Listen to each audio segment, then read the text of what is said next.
The year is 2008. This month's issue of Game Informer has come in the mail, and the cover shows the iconic xenomorph from the Alien franchise. While I haven't seen an Alien movie at the time, I've watched the Predator movies, including Alien vs. Predator, so I was familiar with the xenomorphs. I read the cover story previewing the game that was in development, Alien Colonial Marines. I know that I want to buy this game as soon as it comes out, but that won't be anytime soon. So I anxiously wait, rereading the article as months go by, and I keep waiting. I waited so long I assumed it was cancelled and forgot about the game. But it eventually did come out, and it wasn't what anyone was expecting. I saw the reviews, heard the rumors about the tumultuous development, and read about how the final product turned out. I would never buy the game, but I've always wondered to myself, what happened to Alien Colonial Marines?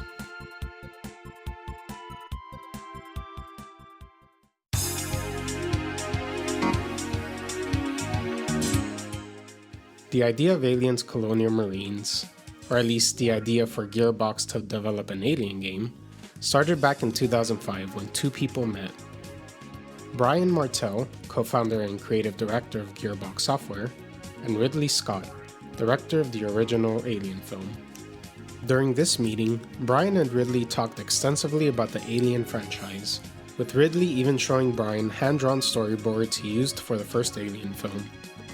At this time, Gearbox was mainly developing expansions for the game Half-Life, as well as making ports of existing games, such as the first Halo game. And in 2005, they launched Brothers in Arms, the first original property.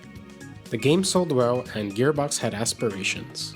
Randy Pitchford, the CEO and co-founder of Gearbox, as well as a certified badass, who may also be into some weird shit, said that after the success of Brothers in Arms, they had three main goals. The first was to create a sequel to the Brothers in Arms game. The second was to create, quote, something original that no one else was doing, end quote. More on that later. And the third was to work on creating a game for an existing property. With this meeting between Brian and Ridley, Alien was at the top of that existing property to make games for list. But there was one issue. The property was owned by 20th Century Fox, and so the idea of creating an Aliens game stayed as just that, an idea. Enter Sega.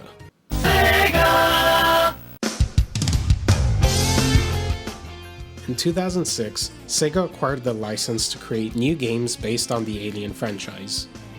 Maybe Sega heard about this little conversation between Brian and Ridley, or maybe it was just a coincidence, but they contacted Gearbox about wanting to make an Alien game.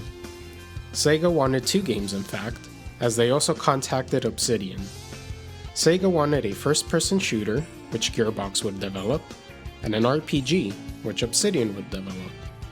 With Sega as their publisher, Gearbox now had a way to accomplish their goal and make an Alien game.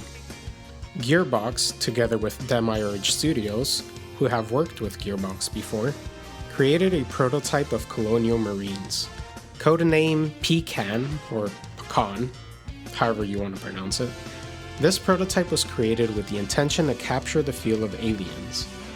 The prototype used Unreal Engine 3 as their game engine, and they even developed their own custom lighting to more closely match the movies. They weren't fucking around.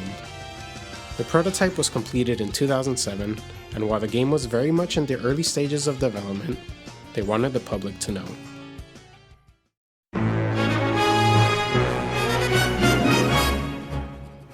The March 2008 issue of Game Informer had Colonial Marines as their cover story, and featured a great cover of a xenomorph about to forcefully penetrate someone with their little friend. The article gives a bit of detail about the gameplay. It's a first-person shooter that will focus on working with a 4-person squad, with each squad member specializing in certain tools and weapons. For example, one squad member might have a torch that's used for sealing doors to keep the xenomorphs out, while another squad member will have the medikits for healing the team. And these won't be nameless, cookie-cutter squad members either. Gearbox wants to give each member characterization and memorable personalities, similar to the movie Aliens. Vasquez. Have you ever been mistaken for a man? No. Have you? Oh, Vasquez. He just too bad. And since it's a 4-person squad-based game, it naturally lends itself to be a co-op game. Gearbox states it would allow a combination of local and online co-op, so you and a buddy can be local and go online to fill up your squad. They also gave information on the enemies of the game. The xenomorphs are a given, but there are also mercenaries that are investigating the ship to find and use the xenomorphs for their own purposes. Gearbox emphasizes the AI of both enemies. The xenomorphs won't just rush at you, and the human soldiers won't just stay behind cover and shoot.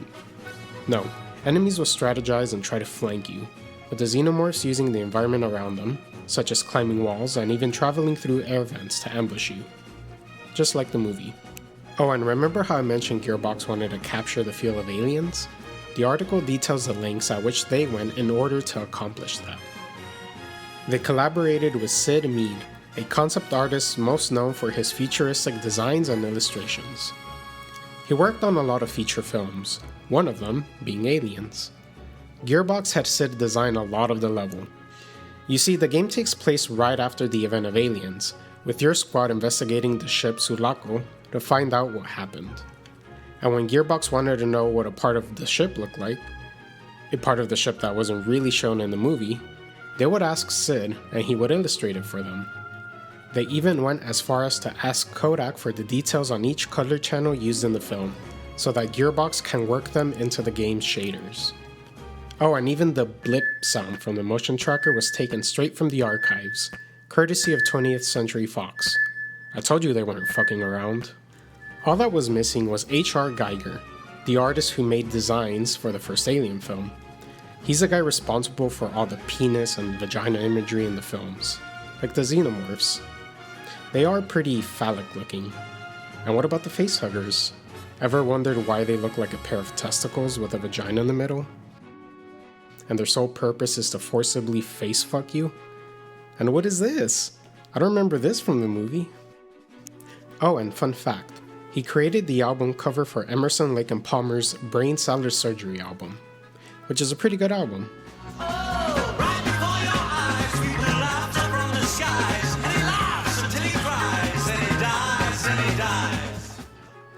Anyways, back to Colonial Marines. So Gearbox visually captured the feel of the films, but how would that translate gameplay-wise? Well, it was the HUD, or lack thereof. This is the detail that I remember the most and was the most excited about when I first read the article. The game wasn't going to have a HUD, or perhaps have a minimal HUD. The article itself doesn't explicitly state this, but we do see it stated in the image captions. For example, this caption of the facehugger emerging from an egg states, quote, "Since your view is uncluttered by any sort of HUD, you will be able to fully appreciate terrifying moments like this," end quote. And this one states, quote, "The LED on the pulse rifle will display your allies' ammo, so even in the middle of the fight, you can see how they're doing," end quote. I imagine it would be something like Dead Space, where there's indicators letting you know vital information, but it's blended within the visuals of the game itself for full immersion. Gearbox was ambitious as well. They mentioned the squad members would die off as the story went on, and acknowledged it would be a challenge to implement this without affecting the 4-player co-op. The lead programmer, K.O. Davis, had this quote, "Obviously there are some things we can't do if there are always 4 people alive, but there are ways around that situation. We are going to find them, because it's our job to." What a mad lad. Gearbox also mentioned something called Close Encounters.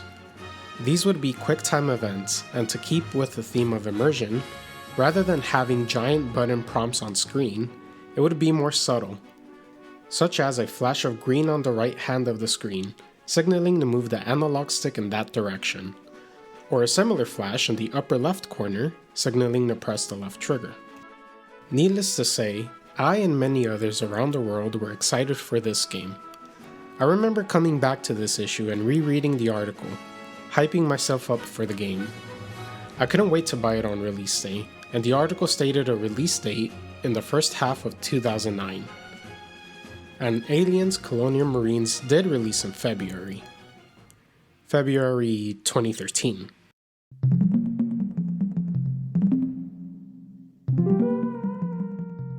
Remember the 3 goals I mentioned that Gearbox had? Well, now that Sega acquired the license for Aliens, and they had a prototype, their goal of working on a game based on an existing franchise was underway. They also accomplished their other goal of creating sequels for their Brothers in Arms series. The first sequel, Brothers in Arms, Earned in Blood, was released in 2005, before they were even contacted by Sega. And in October of 2008, they released the third game in the series, Brothers in Arms Hell's Highway. Both sequels came out to great reviews and fan reception. But around that time of the third game's release, there was a little nasty rumor going around that Colonial Marines development was halted. Not only that, Sega was having some financial trouble and cancelled the Alien RPG game that was supposed to be developed by Obsidian. The reason for the rumor might have been because Gearbox had a recent layoff and let go somewhere between 15 and 25 employees. It was thought that this happened because of the lackluster sales of the latest Brothers in Arms. Randy Pitchford dispelled these rumors of development being halted. Randy further commented stating, quote, "Aliens isn't canned. We've made some transformative changes and yes, that's meant some talent changes. But that's not the real story. The true relevance of the story will actually be irrelevant until we release our next game, at which point I hope there will be a lot of interest in what we've done that can produce such results." End quote. What does Randy mean by our next game? Remember that third goal of theirs of creating something no one has done before? Well, that something is a little game called Borderlands.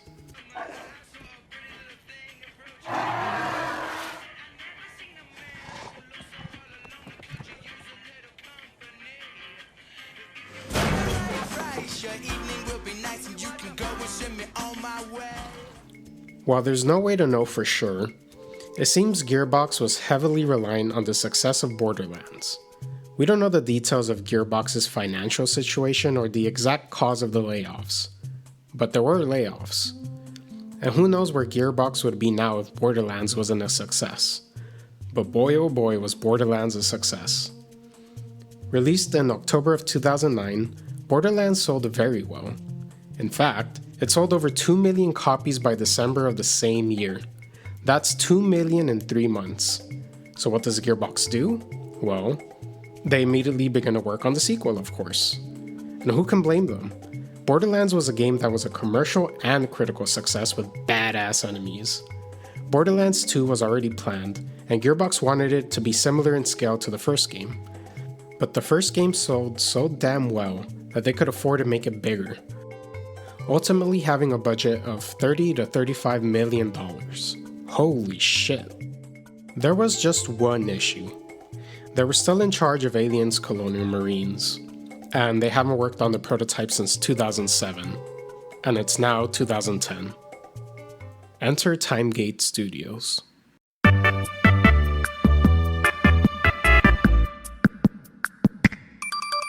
Again, Gearbox had 3 goals. Rules of 3, I guess. And they were Borderlands 2, Aliens Colonial Marines, and the third game which I'll talk about briefly. With Borderlands 2 as the primary focus, Gearbox outsourced development of Colonial Marines to Timegate Studios. Timegate was busy developing their own game at the time, Section 8 Prejudice. But there was an agreement, and Timegate employees were excited as some of the developers were also fans of Alien. And what about that third game I mentioned? Well, in September of 2010, Gearbox Studios bought the intellectual property of Duke Nukem from 3D Realms, and announced they would continue with the development of the game Duke Nukem Forever, which is a whole story in and of itself. I won't go over the details, but this game was in development for so long that up until 2022, it held the Guinness World Record for the longest development for a video game, clocking in at 14 years and 44 days. The development of this game started in 1997 and was expected to be released in 1998. At least the game was aptly named. And speaking of long development times, it's now late in 2010, and Colonial Marines has been delayed. Remember, it was initially set to release in 2009, but delays in the video game world are commonplace. And you know what else happened in late 2010? Timegate finally began to focus on development for Colonial Marines now that the development of Section 8 Prejudice was wrapping up. What they saw scared them, and it wasn't because of the xenomorphs. Timegate began to realize that very little progress has been made to the game, despite it being a 4-year project up to that point. It was described as a hodgepodge of assets that didn't quite seem to fit together, as well as a custom lighting and shadow renderer. The custom renderer was what caused the game to look so much like the films, but it's not much of a game. Let's look at this from Timegate's perspective.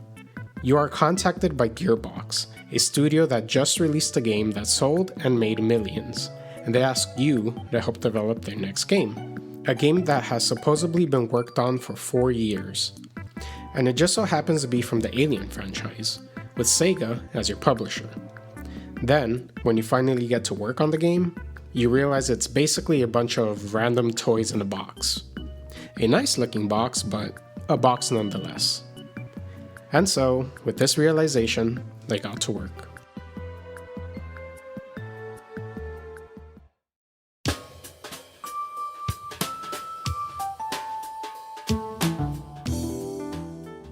Timegate Studios started working on what they had in late 2010 and continued to 2011.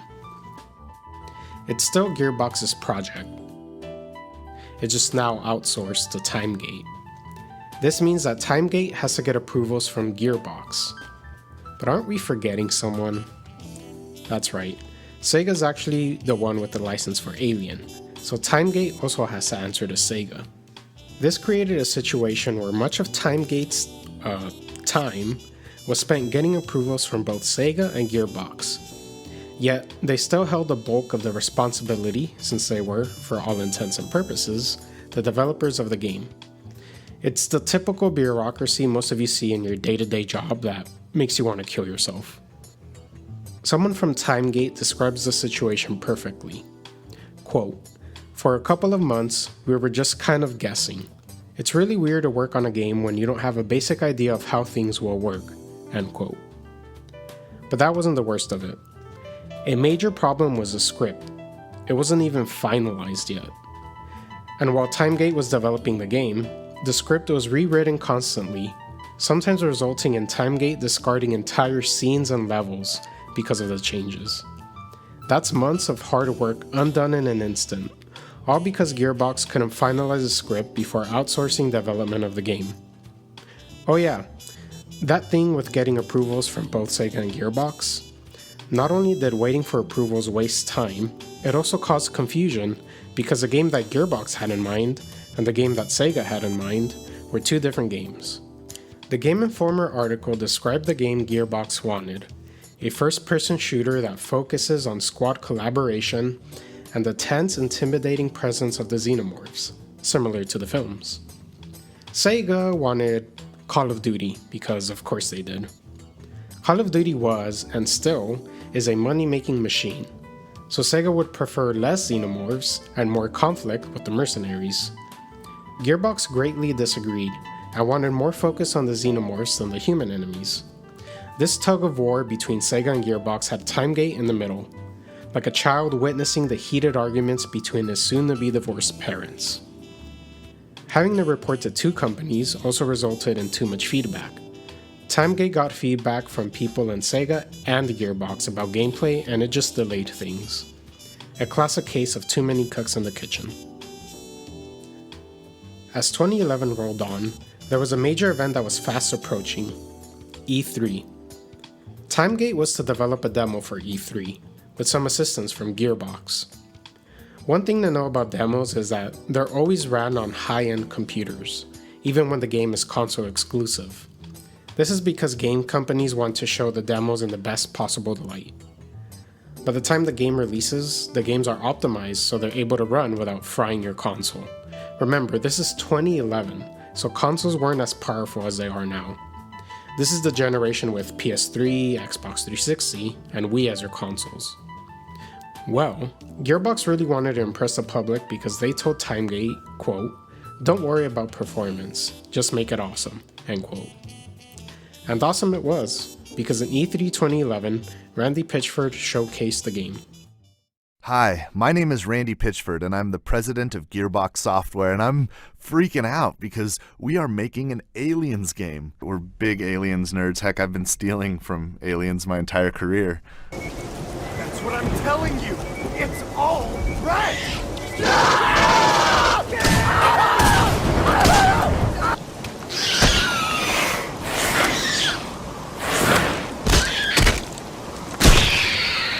That's what we call a close encounter. Drop that turret! Get ready! Here they come! Heads up!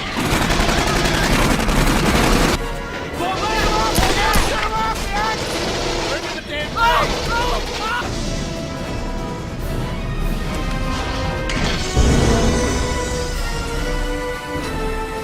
Set north of east perimeter.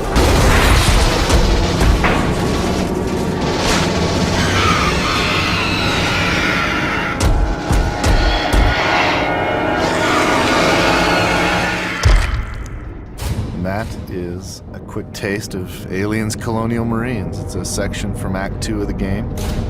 Hopefully we'll be showing you more of Aliens before too long. Thanks. Randy also announced a new release date, spring 2012. He also announced that there would be a Wii U version, although that would be released at a later date. But the release date of spring 2012 was not met.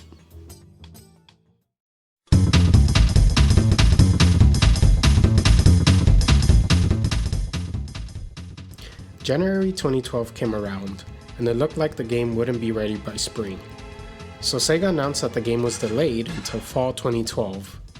Their announcement included this quote: "We don't want to sacrifice the creative process just for the sake of following a blueprint. We prefer to have the creative discovery shape that blueprint, because our goal is to make a great game, and we are prioritizing this goal over the previously targeted date."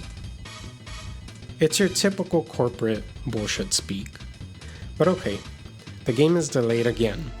Well, development continues on, and it still seems like fall 2012 is too close of a deadline. In May 2012, another delay was announced, with the new release date stated as February 12, 2013. Randy Pitchford had this to say: "We've remained true to our vision. We've been committed to it through and through. We've always prioritized the goals we had for the game over any particular launch window. The game's development has been invigorating and natural relative to our experience making games and the objectives for it. Because the game was announced without original press release, it might feel, to those of you who have been waiting for the game since then, that it has been in development a long time. In fact, with the release date now set, it turns out that the total development time we have spent creating Aliens Colonial Marines is about the same length of time as we had spent creating the original Borderlands, or the original Brothers in Arms. Both games that we had waited to announce until we were much farther along in the development process. So what's with all the delays? It turns out that although you may not have to worry about performance for your game demo, you eventually have to ship the game, and it has to be able to run on consoles. Sometime in mid-2012, when Borderlands 2 development was finishing up, Gearbox took over the project from Timegate and came to this realization. According to some Gearbox employees, a lot of Timegate's work was changed, partially because it couldn't run on consoles and partially because Timegate's work was not very good. Gearbox started cutting back in any way they could, including visual changes. Textures, lighting, shaders, they were all altered and some design elements were redone entirely. Gearbox was hard at work trying to salvage their project because after 7 years and multiple delays, asking Sega for another extension didn't seem like an option. But something great happened in September 18th, 2012. Borderlands 2 was released.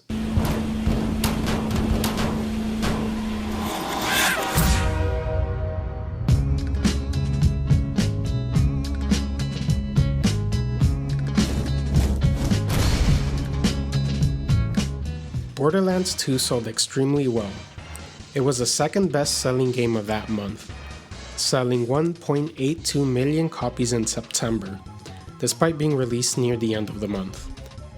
It sold so well that Take-Two Interactive, the company that owns 2K, the publishers of Borderlands 2, listed it, among some other games, as a reason for why their second financial quarter of 2012 did so well. It was amazing news for Gearbox. But it had nothing to do with Colonial Marines. No, Colonial Marines development continued to be a struggle, all the way up to its release on February 12, 2013.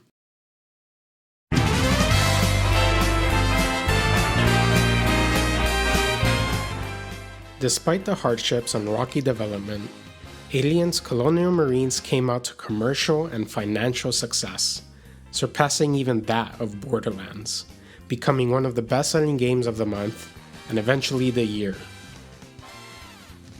Nah, I'm just messing with you. It fucking sucked. Here's what the demo promised. Aliens can climb on the ceilings and the walls. It's all driven by sophisticated artificial intelligence. And here's what we got. Look at this. I don't even know.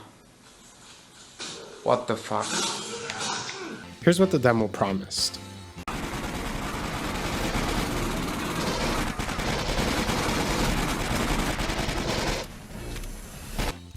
And here's what we got.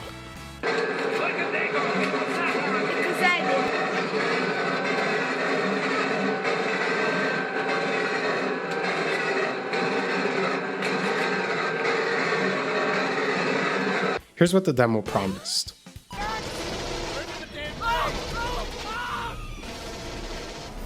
Whoa. Watch the acid. And here's what we got.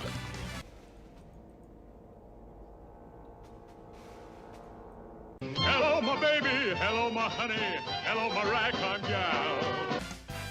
Here's what some reviewers had to say about the game. Tristan Ogilvie from IGN called this a pretty average FPS, with the main problems being the xenomorphs themselves.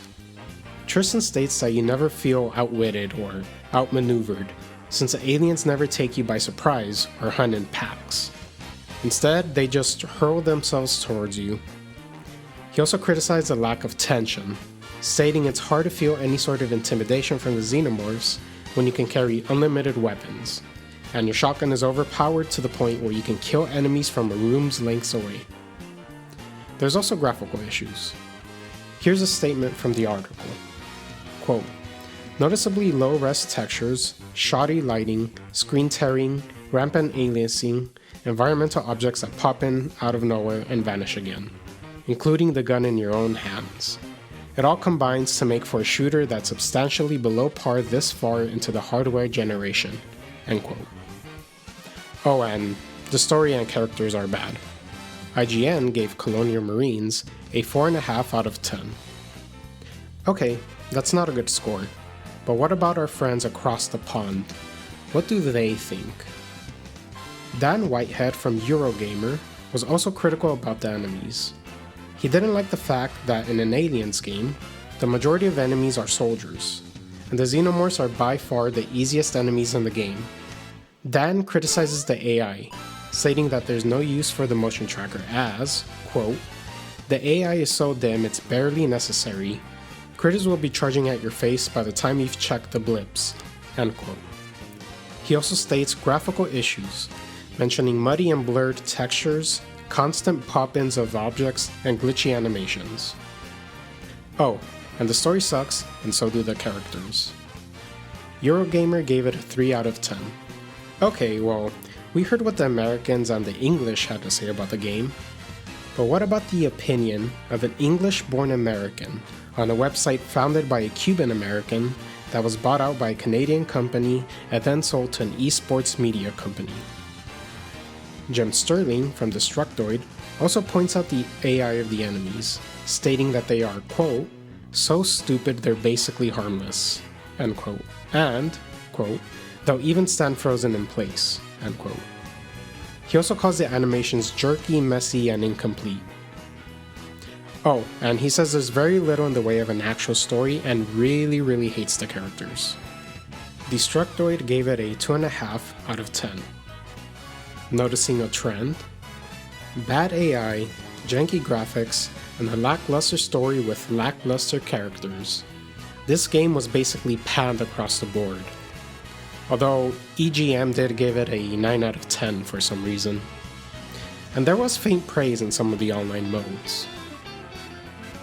Gearbox did release some patches to attempt to fix bugs in the game, but overall the final product in no way resembled what eager players were waiting for. Gamers weren't happy, and neither were some of the people who worked on the game.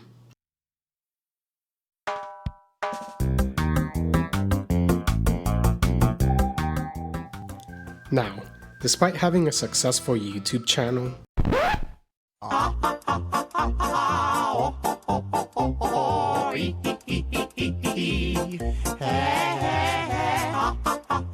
I don't have inside sources, but Jason Schreier of Kotaku does. And on February 25th, 2013, a little under 2 weeks of the game's release, Jason published an article on the Kotaku website. Jason talked to people that had connections to the game in one way or another, and compiled what they said. Some of those people agreed to talk as long as they stayed anonymous, while others agreed to talk off the record. But Jason's article gives valuable insight into what some of the people involved thought about the game's development. It's where I've been getting a lot of the details regarding the game's development. Timegate employees expressed their frustration at having to answer to Sega and Gearbox and not having a clear path of what to work on. Gearbox employees stated how Colonial Marines was not a priority, and how when they received the project from Timegate, they had to change everything as what they received was, quote, not very good, end quote. Perhaps the most telling quote that encapsulates what went wrong with Colonial Marines is this one. The game feels like it was made in 9 months, and that's because it was. I recommend giving this article a read. It's a peek at the inside of a game with an interesting development story. Needless to say, with all the bad reviews and publicity, the Wii U version of the game that was supposed to release at a later date was officially cancelled in April of 2013.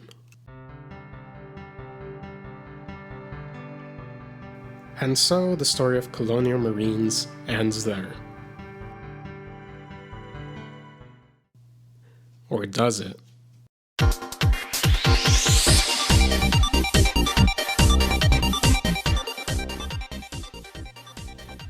On October 13th, 2017, a little over 4 years after the release of Colonial Marines, a user by the name of James Dickinson, 963, made a post on the ModDB website, a website dedicated to mod creation and discussion.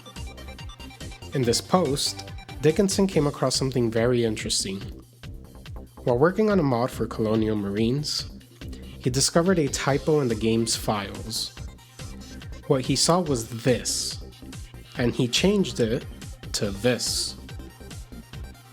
Having trouble spotting the difference? I'll highlight it for you. Yep, that's it. That letter A. So what happens when making this change? It improves the AI of the Xenomorphs, and it improves it substantially. The AI still isn't perfect, and will sometimes have the Xenomorphs get stuck. But Xenomorphs now approach you in different ways than running straight into your bullets. They run on walls and their roofs a lot more often and jump over obstacles. They're so good now, in fact, that in areas of the game where you have both the Xenomorphs and humans as enemies, the Xenomorphs win almost every time.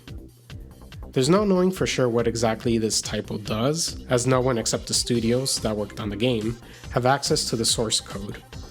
But James guesses it has to do with logic regarding what the AI considers their combat space. And his guess is probably a pretty good guess, seeing as he has done multiple mods for the game. Now this typo seems like the result of the shoddy development of either Gearbox or Timegate. And maybe it is, but perhaps we shouldn't be too hard on them. You see, errors are very common for software developers, and the most common type of errors are syntax errors. As the name suggests, syntax errors are errors that are caused because of syntactical inaccuracies in the code. These can be misspellings, incorrect or missing symbols, and even white space for some programming languages. Computer code can absolutely break because of simple mistakes like these. Let's take a look at the typo and the fix again. The fixed part here, pcansec_act attach pawn to tether, points to a set of instructions in the code that calculates necessary info needed for the enemy AI. And the typo here, pcansec_act attach pawn to tether, points to, well, nothing. Think of it like trying to find the house of a friend who gave you the wrong address. James Dickinson doesn't blame the developers too much, as he mentions he was working on his mod for 3 years before noticing this typo, and he has coding knowledge. Another user, Andrew Raphael Lukasic, points out in the same thread that it took him 10 minutes to pinpoint a typo, even though he knew the specific typo, and he's someone who codes daily. And this typo was not in the source code but in an ini file, which is basically a configuration file. Although there would be no way of knowing how many things, if any, are wrong in the source code itself. While this typo didn't change the game from a bad one to a good one, since it can't fix the story or the graphical issues, it did fix a common criticism of the game. Well, mostly fixed it. And this fix was found by an enthusiastic modder, who is a fan of the Alien franchise, not the developers themselves. But after a tumultuous 7 years, I'm sure none of the developers wanted to attempt to fix this mess. And so the story of Colonial Marines ends there.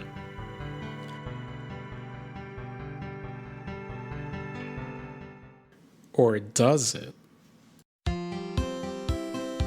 Actually, yes, the story does end there. The development of this game is an interesting story. It's a disaster story where people are curious to see where and why it went wrong. Looking back at the start of this, the meeting between Sega and Gearbox seemed like perfect timing. But with hindsight, I believe it was actually the worst possible timing. Gearbox was focused on Borderlands, and while we cannot know for sure about their financial situation, and whether or not the company's future was in jeopardy at that point of time, the success of Borderlands was instrumental for Gearbox.